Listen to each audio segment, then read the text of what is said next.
So NCDs is a global health concern with cardiovascular diseases, respiratory diseases, diabetes and cancer at the forefront in virtually all developed and developing nations.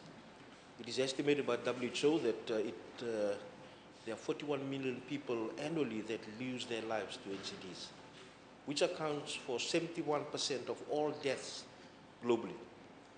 And of these, more than 15 million die prematurely before 69 years old. 77% of all NCD deaths are in low and middle income countries. And we all know it is a challenge in the Pacific, and we are not alone, not only in the Pacific, but other regions. Honorable Speaker, I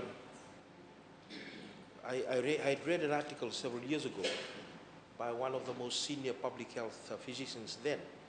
I think it was Dr. Pashuram, who said that the prevalence of diabetes in 1970 at Fiji's independence was only 2%.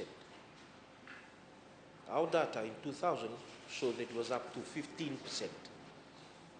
So you can see that within that 30-year period, we have moved quite significantly in terms of the prevalence of diabetes. And all of us know what the risk factors are.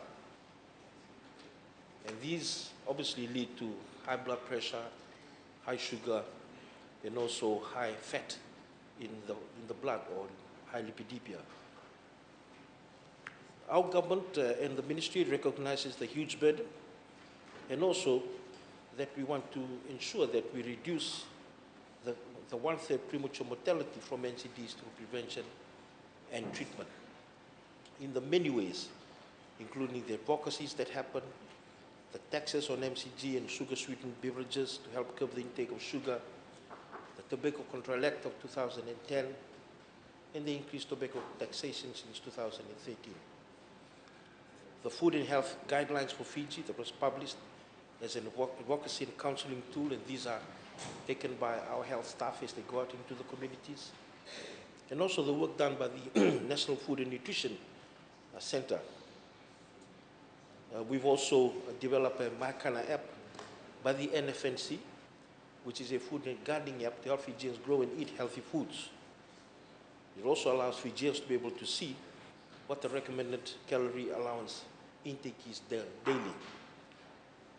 We have a wellness unit which is established and reports to the Chief Medical Officer, and it is responsible for establishing the NCD strategic plan that guides our response to NCDs. It involves working with the Environmental Health Unit in areas such as restaurant grading, the packets for essential non-communicable disease, and also in the other areas, and the public education and exercises such as social media pages, print media, virtual live streaming, and the developing of health promotional videos.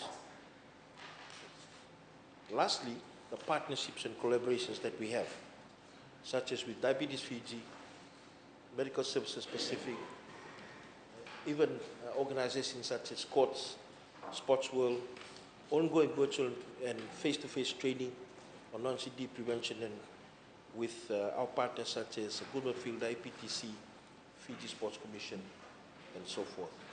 And these are some of the areas in which we've delved in the prevention, in the promotion of mechanisms to be able to prevent NCDs. Thank you, Honourable Speaker.